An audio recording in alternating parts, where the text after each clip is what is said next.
En esta presentación vamos a hacer un estudio disciplinado, sistemático, cuidadoso y lógico de la gran cadena profética. Usaremos el método que la misma Biblia usa. El método que usa la Biblia para explicar las profecías se conoce como el método histórico de estudiar las profecías.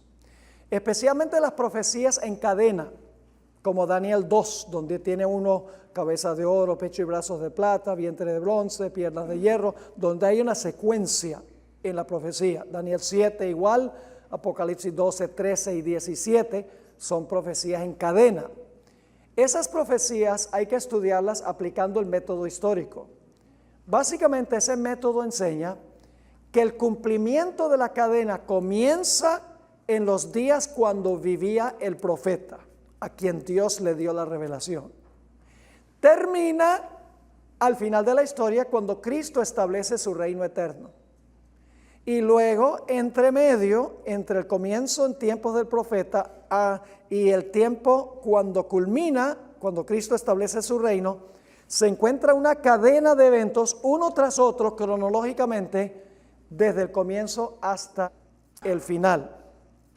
Quiero leerles del libro La Educación, página 161, una descripción clara de este método histórico, se conoce también como historicismo.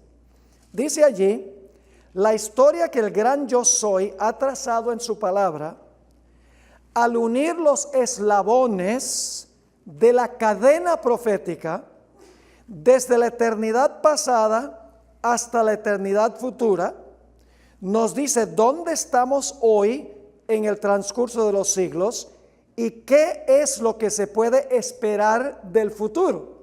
¿Están captando el principio? Sigue diciendo, todo lo que la profecía anunció que sucedería hasta el presente ha sido registrado en las páginas de la historia.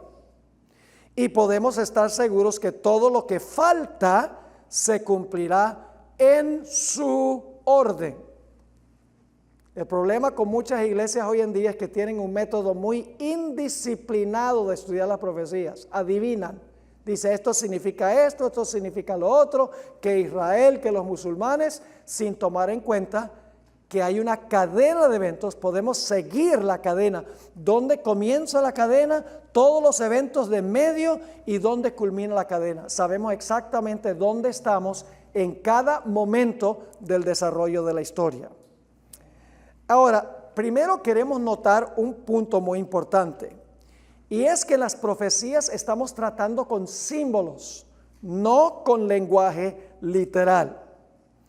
En la Biblia encontramos símbolos que no se pueden interpretar literalmente. Todos sabemos que en la vida real no existen leones con alas de águila.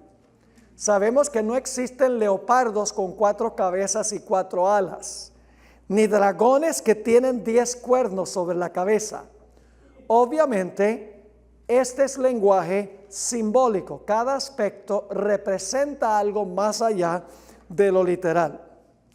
En el libro de Apocalipsis, el anticristo se describe como la bestia, y en el libro de Daniel se describe como otra bestia que se levanta del mar. En Daniel el cuerno pequeño y en Apocalipsis la bestia que se levanta del mar. El anticristo no es una bestia, ni es un cuerno literalmente.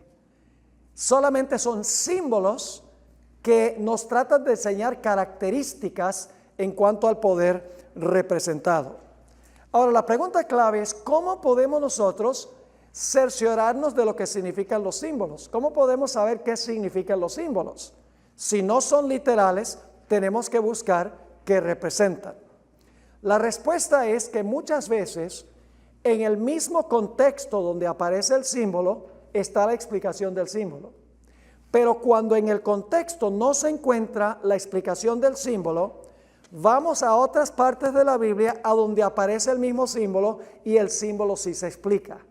Así que a veces el mismo contexto lo explica, cuando no lo hace, vamos a otras partes de la Biblia que usan el mismo símbolo para interpretar lo que significa. Ahora, hoy vamos a tomar como nuestro ejemplo de la cadena profética el capítulo 7 del libro de Daniel. Este capítulo describe una visión que tuvo Daniel en el año 550 antes de Cristo. Esa fecha es importante. 550 años antes de nacer Jesús es que Daniel recibió esta visión o un sueño de noche, que es una visión nocturna. Es decir, que él recibió la visión 11 años antes que cayera el imperio de Babilonia en que vivía Daniel. Eso es importante. Vamos a encontrar en Daniel 7 que aunque esta visión la recibió Daniel 550 años antes de Cristo, en la visión Dios le mostró el desarrollo de la historia desde los días de Daniel hasta que Cristo establezca su reino eterno, sin faltar nada de en medio. Dios, en otras palabras, es capaz de predecir el futuro. Dios puede decir el futuro desde el principio. Este capítulo lo demuestra claramente. Ahora, vamos a Daniel, el capítulo 7 y el versículo 1 y 2. Dice allí: en el primer año de Belsasar, rey de Babilonia, tuvo Daniel un sueño y visiones de su cabeza mientras estaba en su lecho. Escribió el sueño y relató lo principal del asunto. Daniel dijo: miraba yo en mi visión de noche, y he aquí que los 4 vientos del cielo combatían en el gran mar. Tenemos 2 símbolos aquí. Tenemos el símbolo de vientos y tenemos el símbolo del mar. ¿Qué representan los vientos y qué representa el mar? Vamos a interpretar primero el mar y entonces cuando sabemos qué representa el mar, vamos a saber qué representan los vientos. Isaías 17:12 explica lo que representa el mar. Dice allí, porque en Daniel 7 no aparece la explicación de lo que es el mar. Hay que ir a otros versículos que usan el mar simbólicamente. Dice en Isaías 17:12, hay multitud de muchos pueblos que harán ruido como estruendo del mar. ¿Qué representa entonces el mar? Muchos pueblos.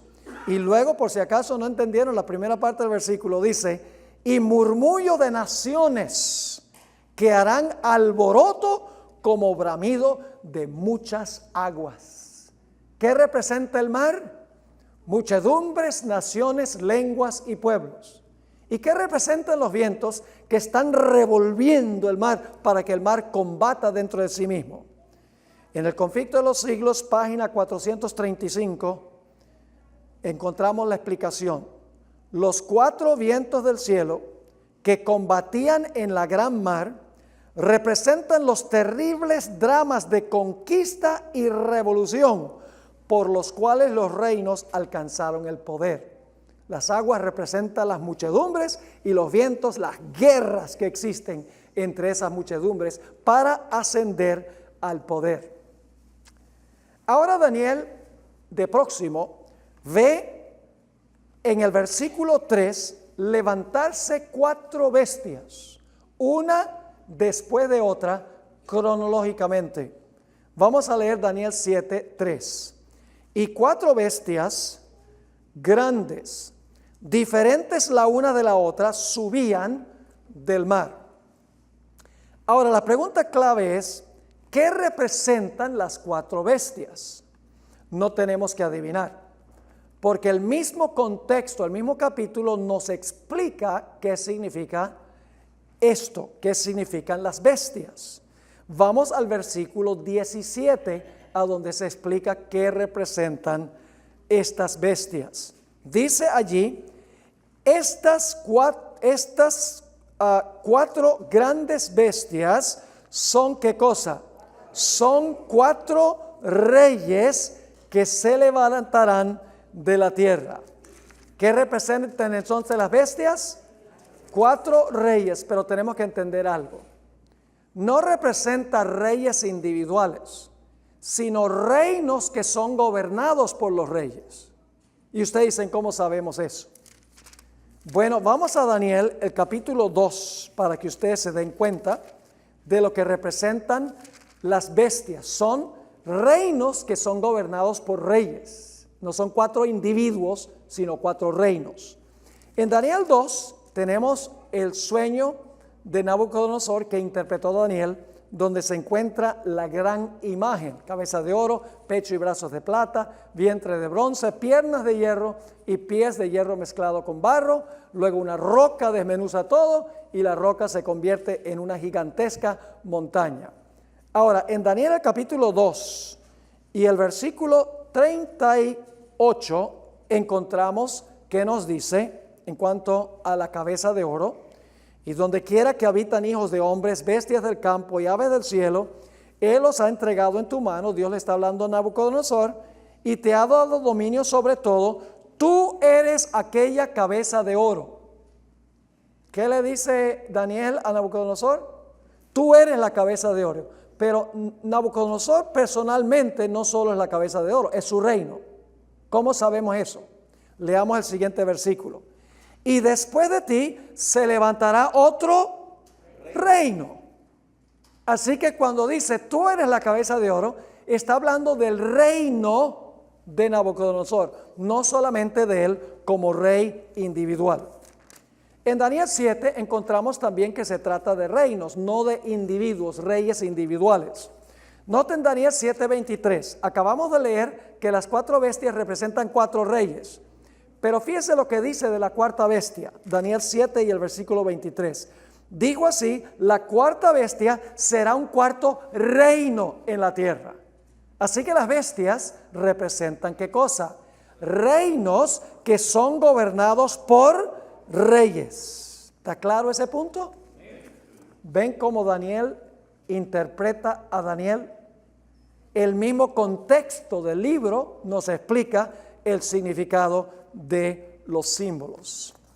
Ahora, continuemos en un punto muy importante. No debe sorprendernos que se usen bestias para representar naciones, porque hoy en día se usan bestias para representar naciones. ¿Qué bestia representa a los Estados Unidos? El águila. ¿Qué bestia representa a Rusia? El oso. ¿Qué bestia representa a Inglaterra? El león. ¿Qué bestia representa a China? El dragón. Ahora va a ser más difícil. ¿Qué bestia representa a Australia? El canguro rojo. Lo están leyendo en el manual, ¿verdad? Bangladesh. ¿Cuál es la bestia que representa a Bangladesh? El tigre de Bengala. El castor es la mascota de Canadá. De Colombia es el cóndor andino. Y Francia, el gallo gálico. Es decir, no nos sorprendamos que se usan bestias para representar naciones, porque hoy en día nosotros usamos bestias también para representar ¿qué? Para representar naciones. Así que vamos a mirar algunos detalles en cuanto al león. El león representa, vamos a encontrar a Babilonia, el reino que imperaba cuando Daniel recibió el sueño nocturno. Ahora, vamos a notar algo muy interesante. Y es que cada bestia que se levanta, hay un poder desde atrás del telón que está dirigiendo los eventos. Es decir, hay un poder detrás del poder. Hay una mano que está guiando la historia desde el mundo invisible que no se ve. Vamos a Daniel, el capítulo 7 y el versículo 4, a donde se describe el león, la primera bestia. Dice allí: la primera era como león y tenía alas de águila. Yo estaba mirando hasta que sus alas fueron arrancadas y fue levantada del suelo y se puso enhiestas sobre los pies a manera de hombre y le fue dado corazón de hombre. Ahora, fíjense qué interesante los verbos en voz pasiva. Dice: sus alas ¿qué? Fueron arrancadas, fue levantada de la tierra, se le hizo poner de pie a manera de hombre, le fue dado corazón de hombre. Hay un poder que está haciendo esto detrás del telón. Por eso los verbos están en voz pasiva, no en voz activa. El león no lo está haciendo. Hay un poder detrás que está haciéndole esto al león. Hay una mano invisible que dirige la historia. Ahora, el león representa el reino que imperaba en los días de Daniel. Representa a Babilonia. Es decir, la gran cadena profética comienza en el año 605 a.C., cuando comienza el reino babilónico. Ahora, encontramos claramente que el reino representado por el león representa a Babilonia por dos razones.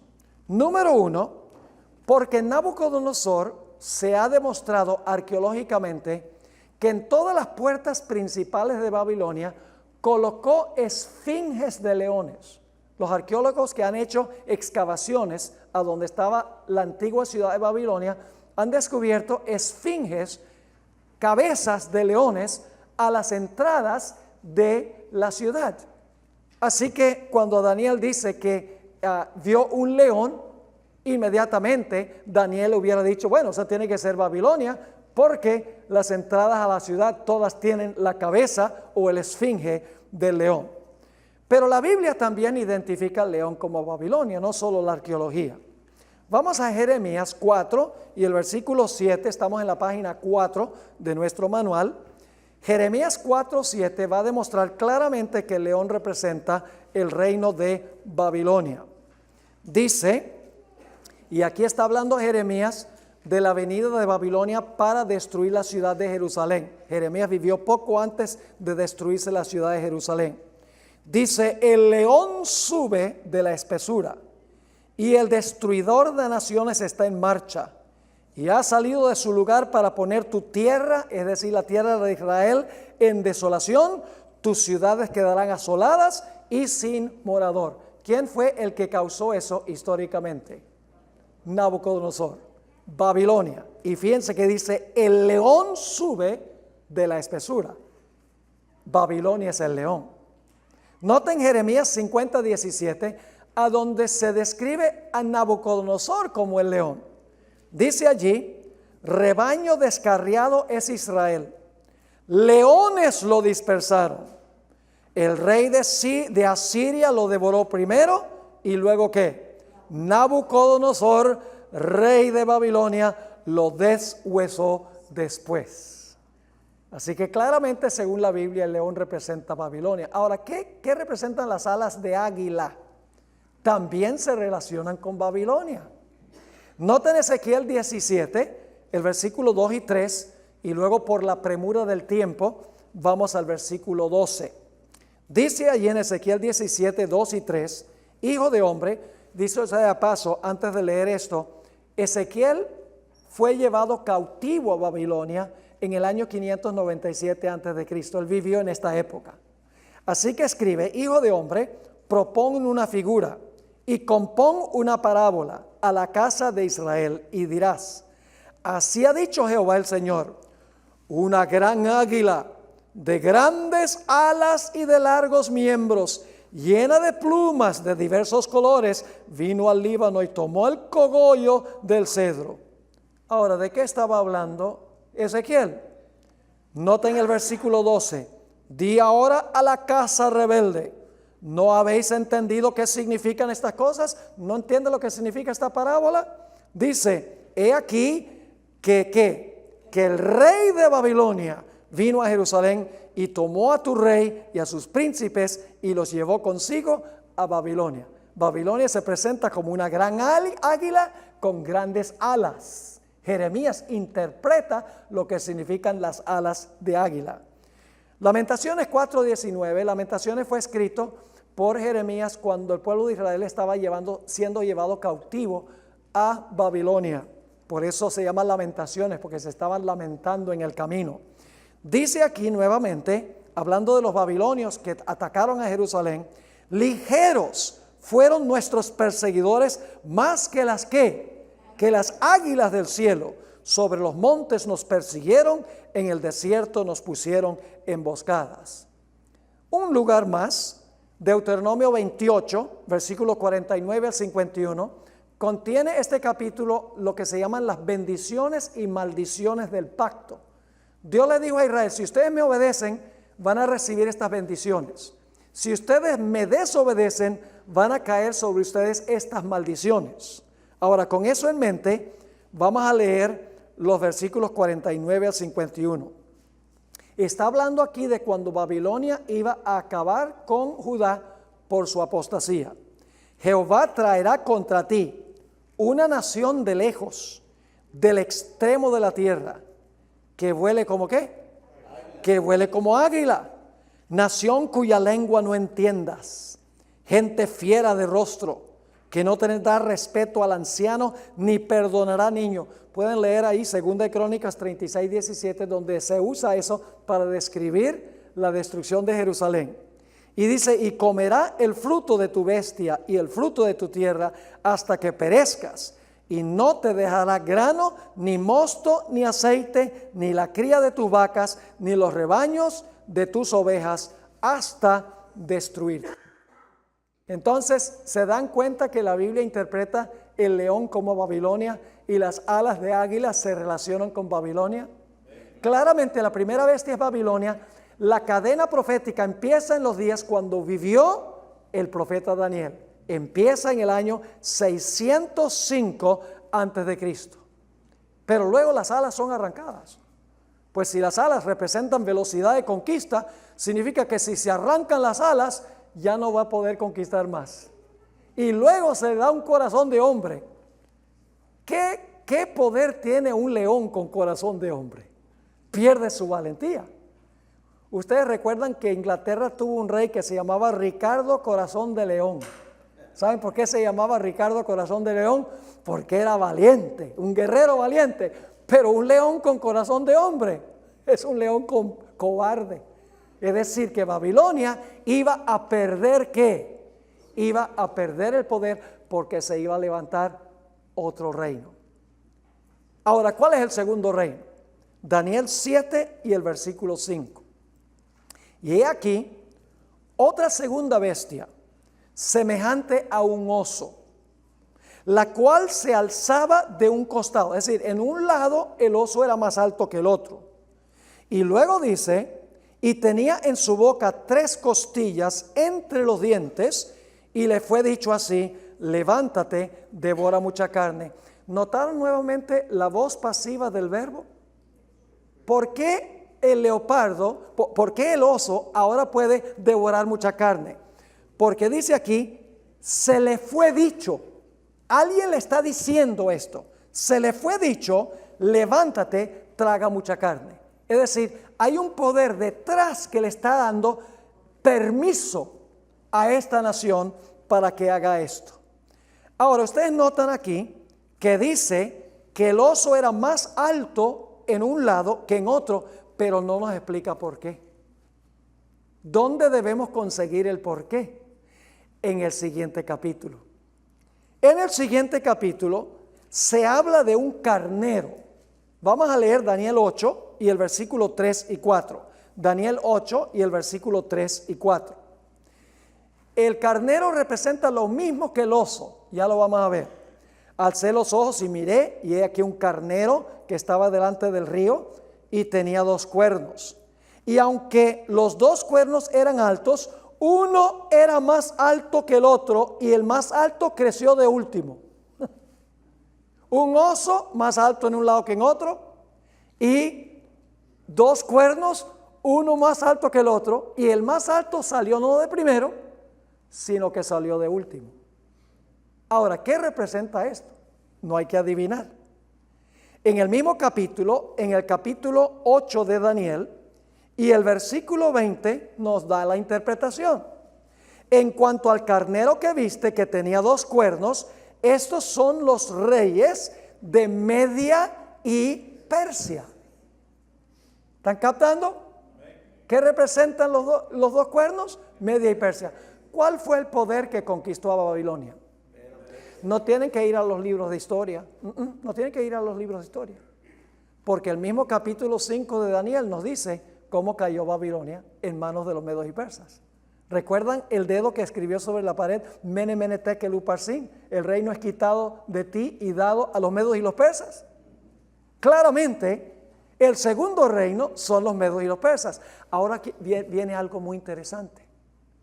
Los medos y los persas era un reino compuesto de dos naciones, los medos y los persas.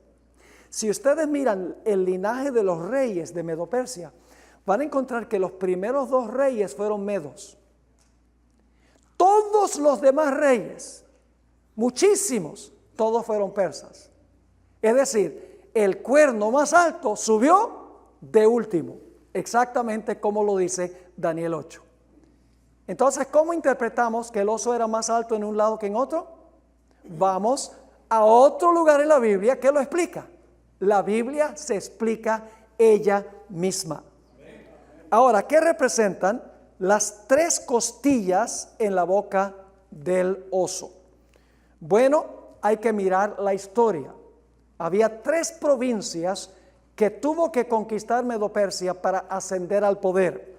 Lidia en el año 547 antes de Cristo, Babilonia en el año 539 y finalmente Egipto en el año 525 antes de Cristo. Representa las tres costillas que tenía en la boca. No hay que ir a la historia para saber que el primer reino es Babilonia y que el segundo reino es Medo-Persia. Ahora tenemos una tercera bestia. Estamos al pie de la página 139. Daniel 7 y el versículo 6. Después de esto miré y aquí otra, semejante a un leopardo. ¿Un leopardo es veloz? Súper veloz. Con 4 alas de ave en sus espaldas. Tenía también esta bestia 4 cabezas y le fue dado dominio. Ahora, no explica qué representan las 4 alas, ni explica qué representan las 4 cabezas. ¿Notaron otra vez cómo el verbo está en pasivo? Dice, le fue dado poder. Las naciones no toman el poder porque ellos quieren. Hay alguien atrás que lo está permitiendo y que lo está causando, que es la mano del Dios infinito. El que revela la historia puede manejar la historia para que ocurra como Él dice que va a ocurrir. Así que el tercer reino, ¿cuál reino es? Grecia. Y ustedes dicen, ¿cómo sabemos eso? Porque la Biblia misma lo dice. No lo dice Daniel 7, pero Daniel 8 sí lo dice. Vamos a Daniel, el capítulo 8, Daniel, el capítulo 8, y el versículo 5 hasta el versículo 8. Ahora vamos a saber qué representan las alas de águila, o las alas, las 4 alas, y qué representan las 4 cabezas, que no se explicaron en Daniel 7. Dice allí en Daniel 8 y el versículo 5 al 8, mientras yo consideraba esto, he aquí un macho cabrío, venía del lado del poniente sobre la faz de toda la tierra sin tocar la tierra. Quiere decir que este macho cabrío viene ¿qué? Volando, es veloz. Y aquel macho cabrío tenía un cuerno notable entre sus ojos. Y vino hasta el carnero, que son los medos y los persas, de 2 cuernos, que yo había visto en la ribera del río, y corrió contra él con la furia de su fuerza. Y lo vi que llegó junto al carnero y se levantó contra él y lo hirió y lo quebró, le quebró sus 2 cuernos, y el carnero no tenía fuerzas para pararse delante de él, lo derribó por tanto en tierra y lo pisoteó, y no hubo quien librase al carnero de su poder. Ahora noten esto. Y el macho cabrío se engrandeció sobremanera, pero estando en su mayor fuerza, en su mayor fuerza, no olviden eso, aquel gran cuerno fue quebrado. Y en su lugar salieron otros 4 cuernos notables hacia los 4 vientos del cielo. Interesante. 4 cabezas de leopardo, 4 cuernos. 4 alas del leopardo, el macho cabrío ni tocaba la tierra, estaba volando, como el leopardo es veloz. Ahora, usted dice, ¿y cómo sabe que esto es Grecia? Porque Daniel lo dice. Noten Daniel el capítulo 8, Daniel el capítulo 8 y el versículo 21. El macho cabrío es el rey ¿de qué? De Grecia. Ahora, el cuerno grande que tenía entre sus ojos es el rey primero. ¿Quién fue el rey primero del reino griego? Alejandro Magno. ¿Saben en cuántos años conquistó Alejandro Magno el mundo de aquella época? Desde Egipto hasta Babilonia. En 9 años.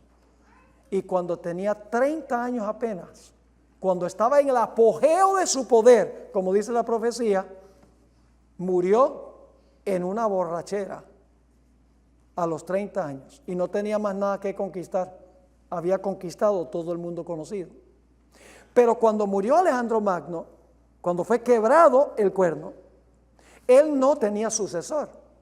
Por lo tanto, el reino de Grecia se dividió en 4 reinos. Se dividió entre los 4 generales de Alejandro Magno. Pueden leerlo en los libros de la historia. Entonces yo pregunto, ¿la Biblia misma nos dice cuál es el tercer reino? Sí, es el reino de Grecia. Pero hay una cuarta bestia. Daniel 7 y el versículo 7. Después de esto miraba yo en visiones de la noche, he aquí la cuarta bestia, espantosa y terrible, y en gran manera fuerte, la cual tenía unos dientes grandes de hierro, devoraba y desmenuzaba, y las sobras hollaba con sus pies, y era muy diferente de todas las bestias que vi antes de ella, y tenía 10 cuernos. Así que tenemos una cuarta bestia.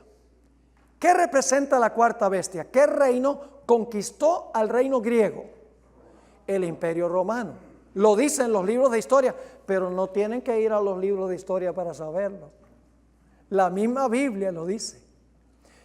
¿Cuál era el reino que imperaba cuando nació Jesús? Roma. ¿Y cómo se pinta a Roma en Apocalipsis el capítulo 12? Como un gran dragón que tiene 10 cuernos. Así que claramente Apocalipsis 12 dice que el cuarto reino, el reino que existía en los días cuando nació Jesús, era el Imperio Romano. Es decir, en el año 550 antes de Cristo, óigame, 550 años antes de Cristo, ya Dios reveló que iba a haber Babilonia, que en 11 años cayó. Y después de Babilonia iba a venir Medo-Persia. Después de Medo-Persia iba a venir Grecia. Después de Grecia se iba a levantar el Imperio Romano. ¡Qué extraordinario! ¿Conoce Dios el futuro? Dios puede guiar la historia, porque Él ha delineado cómo la historia se va a desarrollar. Mire, si Él tiene la habilidad de dirigir el panorama mundial, no va a tener ningún problema en dirigir nuestra pequeña vidita, si nosotros la entregamos en sus manos. Ahora, esta bestia es muy interesante, esta cuarta bestia que hemos dicho que representa el Imperio Romano, lo dice la Biblia, tiene 3 etapas. La cuarta bestia tiene 3 etapas según Daniel 7. En nuestro primer tema de mañana, nuestro segundo tema, perdón, de mañana, vamos a ver que va a tener una cuarta etapa. Daniel 7 no lo dice directamente, pero en Apocalipsis 13 dice que va a tener una etapa más en el futuro. Pero en Daniel 7 se subrayan 3 etapas. Vamos a Daniel 7 y el versículo 23 y 24. Dijo así: la cuarta bestia será un cuarto reino en la tierra. Así que sabemos qué representa la cuarta bestia. El cual será diferente de todos los otros reinos, y a toda la tierra devorará, trillará y despedazará. Una descripción vívida de lo que fue el Imperio Romano. Arrasaban con todo, con sus armas de hierro.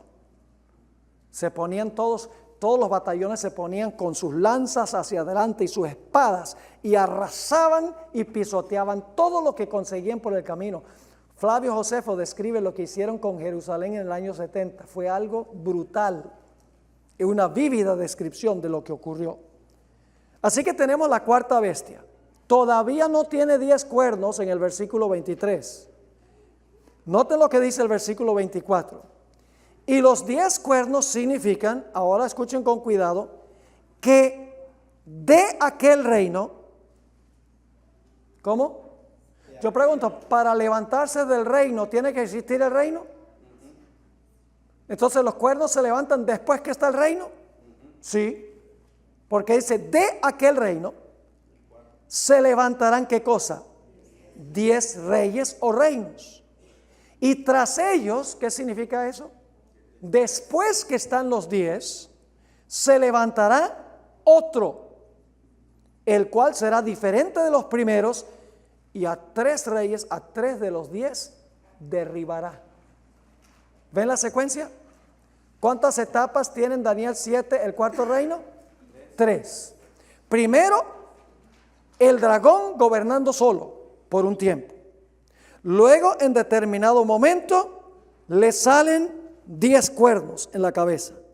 Y luego, en un tiempo posterior, en medio de los 10 y después de los 10, se levanta el cuerno pequeño, que todos los eruditos dicen que es el anticristo.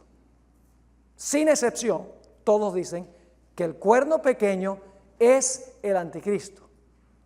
Lo único es que los intérpretes protestantes y la Iglesia Católica, ellos dicen, sí, el león es Babilonia, el oso es Medo-Persia, el leopardo es Grecia, el dragón es el Imperio Romano, los 10 cuernos son 10 divisiones del Imperio Romano, pero el cuerno pequeño, ese no se levantó enseguida, ese se va a levantar después del rapto por allá en Jerusalén.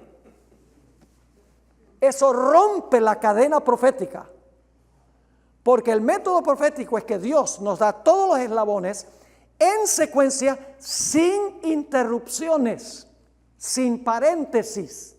Es decir, debemos esperar que el cuerno pequeño se levanta cuando se levantan los 10 cuernos y están completos los 10 cuernos.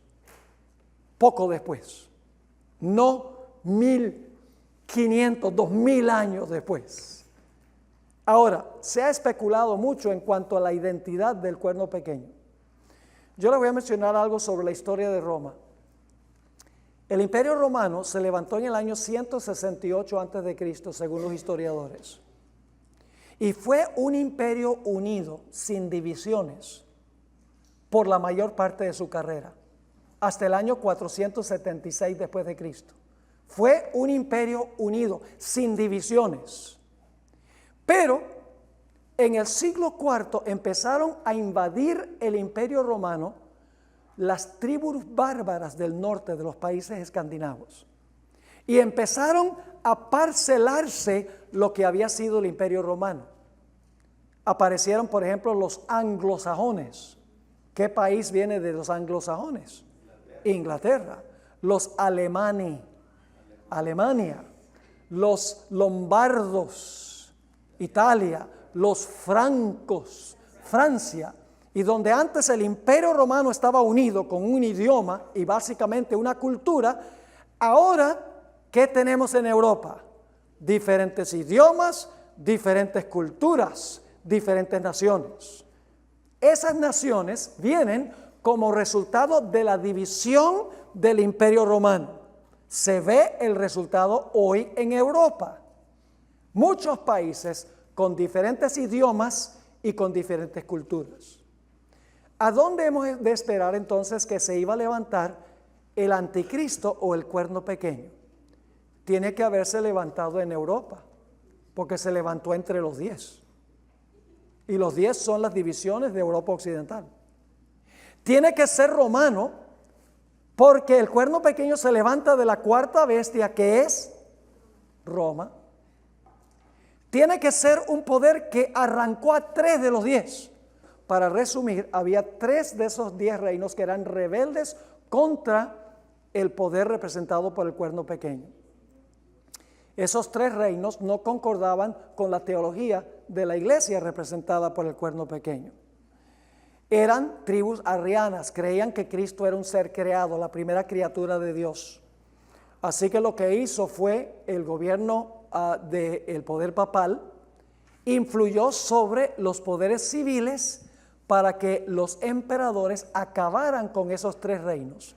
En el año 493 terminaron con los érulos.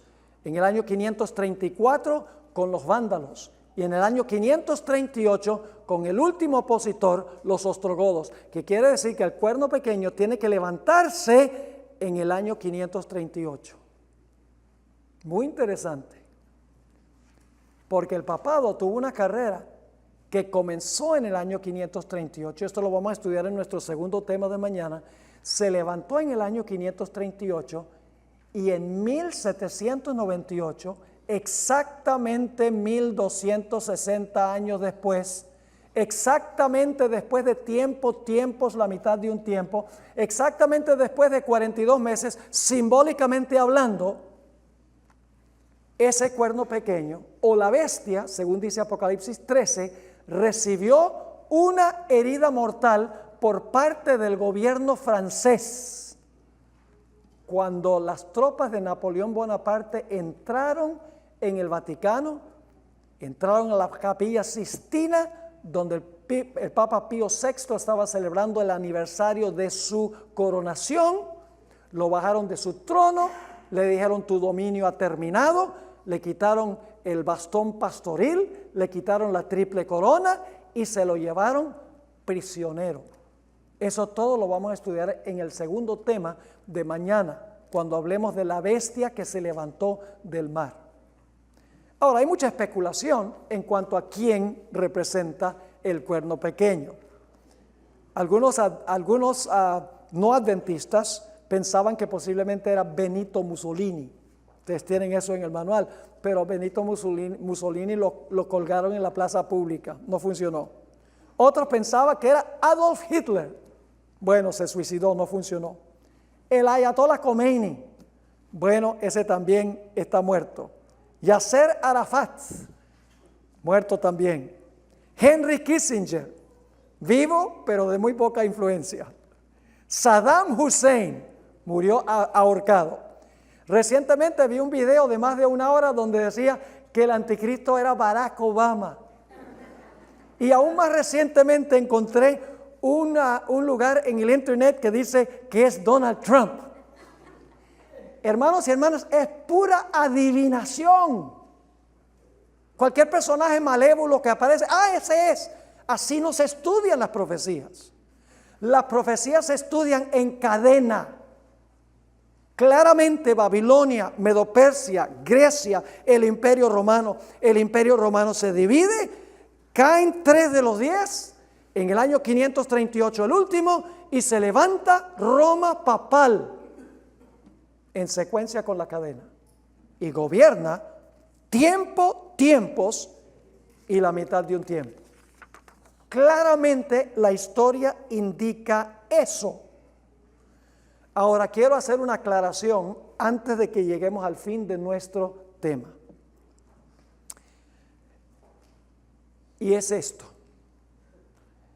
Quiero dejar muy en claro para los que están viendo este programa por televisión, porque estamos transmitiendo en vivo, y aquellas personas que lo verán también en DVD y por YouTube, que yo creo que en la iglesia romana hay millones de personas que aman de verdad al Señor Jesús. Dentro de ese sistema hay muchas personas que sirven a Dios lo mejor que pueden de acuerdo al conocimiento que tienen. Son verdaderos hijos de Dios, pero desconocen toda la verdad. Estamos hablando aquí de una organización.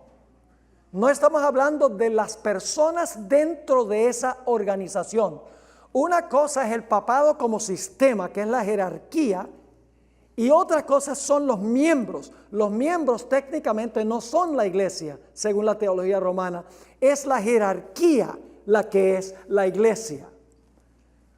Ahora, ustedes podrán decir, Pastor Borg, ¿cómo puede hacer usted una distinción entre el sistema y los individuos que están dentro del sistema?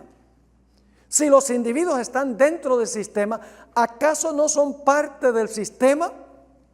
No necesariamente.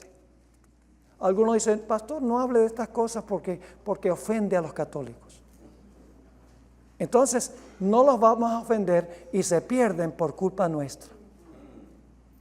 Esteban habló clarito y se puso bravo Saulo, pero finalmente Cristo lo alcanzó. Cuando este mensaje se predica, a veces la gente se enfurece, me insultan en la puerta. Pero después de un tiempo, yo podría contarle historias, llegan a ser adventistas, aceptan el mensaje, porque hay que darle tiempo para que el mensaje penetre y entre y tomen conciencia de que es la verdad, como sucedió con Saulo de Tarso. Ojalá que lo que hemos estudiado lo hayamos entendido, porque en nuestros temas de mañana hablaremos un poco más de la bestia que se levantó del mar, que es el mismo poder que el cuerno pequeño, pero con detalles adicionales.